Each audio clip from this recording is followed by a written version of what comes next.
Assalamualaikum warahmatullahi wabarakatuh. Waalaikumsalam.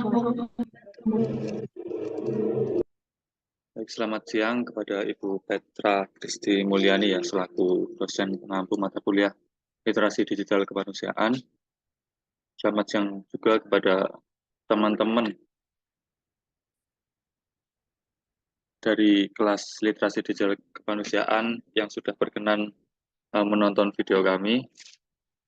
Perkenalkan, kami dari kelompok 12 Literasi Digital Kemanusiaan akan memaparkan bagaimana aturan hukum informasi dan transaksi elektronik atau biasa kita sebut dengan UU ITE. Next.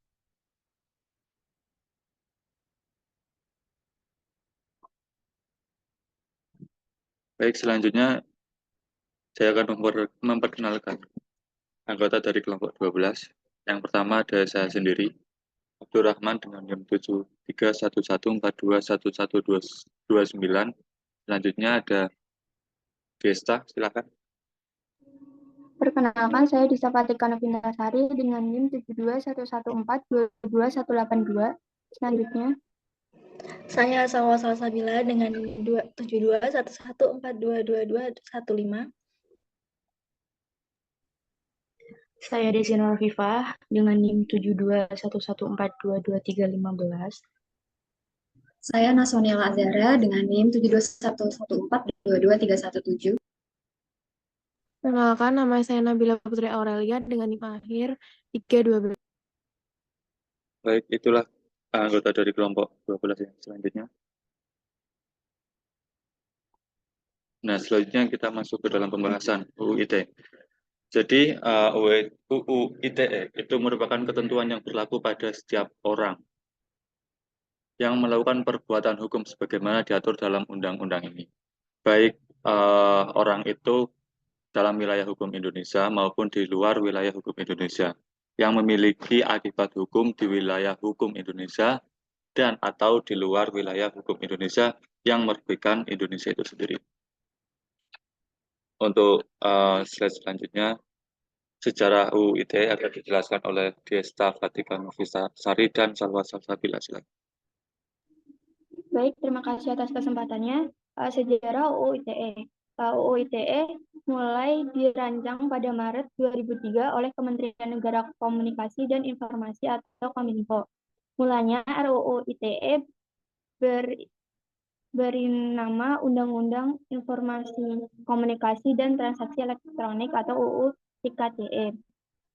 RUU ITE dirancang mulainya oleh Departemen Perhubungan, Departemen Perindustrian, Departemen Perdagangan, serta bekerja sama dengan tim dari universitas yang ada di Indonesia. Universitas tersebut diantaranya Universitas Pajajaran atau UNPAD, Institut Teknologi Bandung atau ITB, dan Universitas Indonesia atau UI. Pada 5 September 2005, secara resmi Presiden Susilo Bambang Yudhoyono menyampaikan RUU ITE kepada DPR melalui surat nomor 70 /9/2005.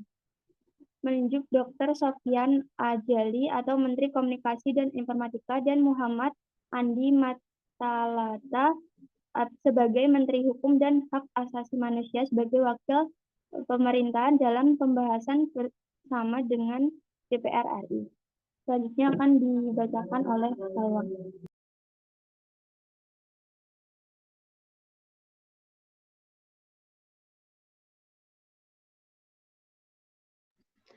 Oke, dalam rangka pembahasan RUU ITE, Departemen Komunikasi dan Informasi membentuk tim antar departemen atau TAD. Kemudian melalui keputusan Menteri Komunikasi dan Informatika nomor 83 KEP Mkominfo 10/2005 tanggal 24 Oktober 2005 yang kemudian disempurnakan dengan Keputusan Menteri Nomor 10 KEP Mkominfo 01/2007 pada tanggal 23 Januari 2007. Kemudian Bank Indonesia masuk dalam tim antar departemen atau TAD sebagai pengarah atau gubernur Bank Indonesia. narasumber Deputi Gubernur yang membidangi sistem pembayaran, sekaligus merangkap sebagai anggota bersama-sama dengan instansi atau departemen terkait. Oke, next slide.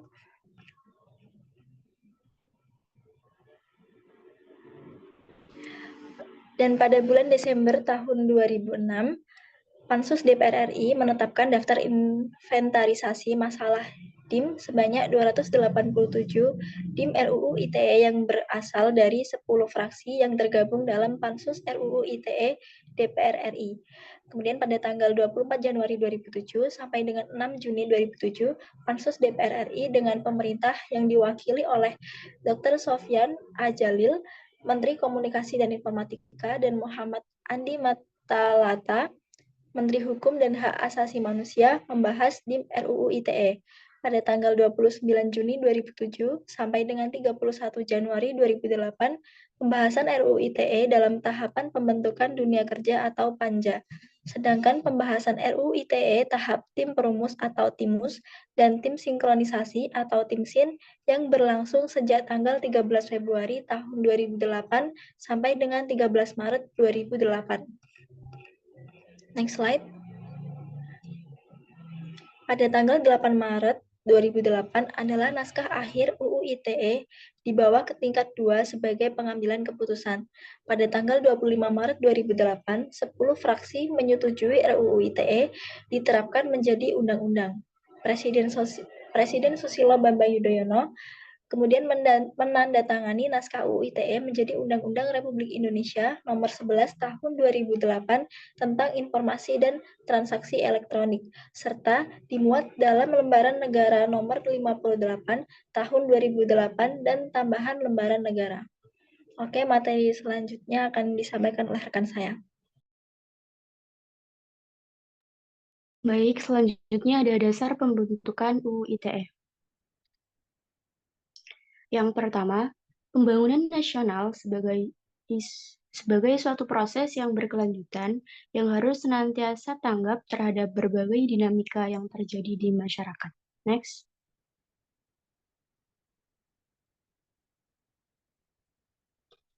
Yang kedua, globalisasi informasi telah menempatkan Indonesia sebagai bagian dari masyarakat informasi dunia, sehingga mengharuskan dibentuknya pengaturan mengenai pengelolaan informasi dan transaksi elektronik di tingkat nasional, sehingga pembangunan teknologi informasi dapat dilakukan secara optimal, merata, dan menyebar ke seluruh lapisan masyarakat guna mencerdaskan kehidupan bangsa. Next. Kemudian yang ketiga, perkembangan dan kemajuan teknologi informasi yang demikian pesat telah menyebabkan perubahan kegiatan kehidupan manusia dalam berbagai bidang yang secara langsung telah mempengaruhi lahirnya bentuk-bentuk perubahan hukum baru. Oke, untuk materi selanjutnya akan dilanjutkan oleh rekan saya.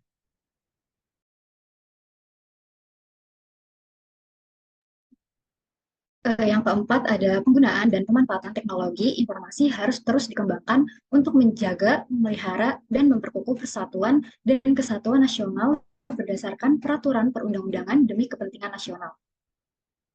Yang kelima, pemanfaatan teknologi informasi berperan penting dalam perdagangan, pertumbuhan, perekonomian nasional untuk mewujudkan kesejahteraan masyarakat. Dan yang keenam, pemerintah perlu mendukung pengembangan teknologi informasi melalui infrastruktur hukum dan pengaturannya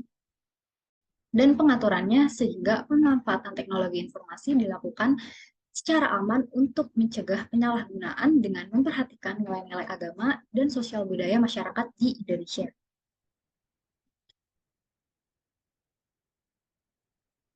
UU ITE, pemanfaatan teknologi informasi, media, dan komunikasi telah mengubah baik perilaku masyarakat maupun peradaban manusia secara global. Saat ini telah lahir suatu rezim hukum baru yang dikenal dengan hukum siber atau hukum telematika, hukum siber atau cyber law secara internasional digunakan untuk istilah hukum yang terkait dengan pemanfaatan teknologi informasi dan komunikasi. Oke, selanjutnya akan dijelaskan oleh rekan saya. Selanjutnya ada bagian-bagian UU ITE. UU ITE terdiri dari 14 bab dan 54 pasal yang mengupas secara mendetail bagaimana aturan hidup di dunia maya dan transaksi yang terjadi di dalamnya. Bab pertama dengan ketentuan umum dengan pasal 1, bab kedua yaitu dengan asas dan tujuan pasal 2 sampai pasal 3. Bab ketiga ada informasi elektronik pasal 4 sampai dengan pasal 16. Bab keempat penyelenggaraan sistem elektronik pasal 12 sampai dengan pasal 18. Bab 5 transaksi elektronik pasal 19 sampai pasal 25. Bab 6 nama domain, hak kekayaan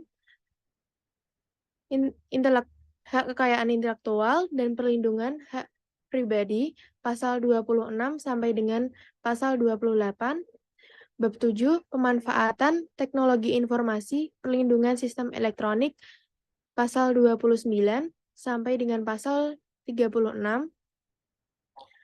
Kemudian bab 8 penyelesaian sengketa pasal 37 sampai dengan pasal 42. Yang selanjutnya ada bab 9, peran pemerintah dan masyarakat, pasal 43 sampai dengan pasal 44.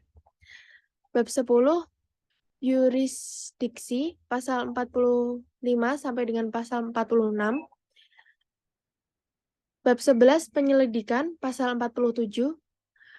Bab 12, ketentuan pidana, pasal 48 sampai dengan pasal 52.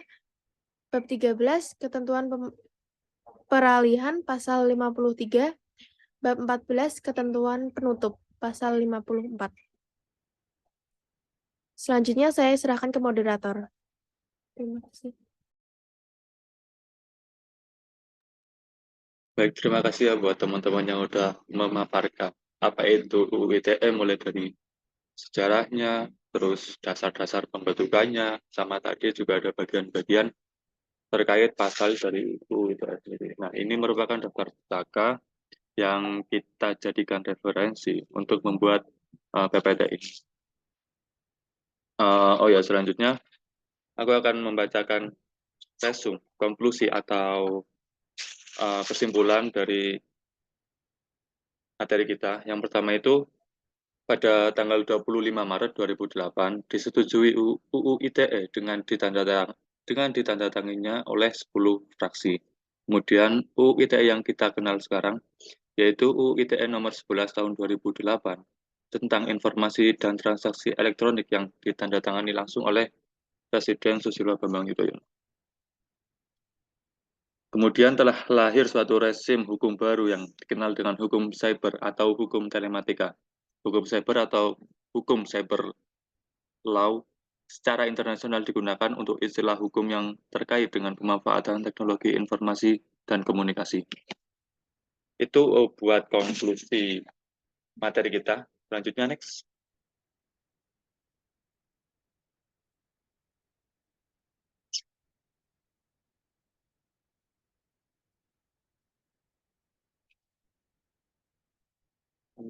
Untuk selanjutnya, terima kasih ya.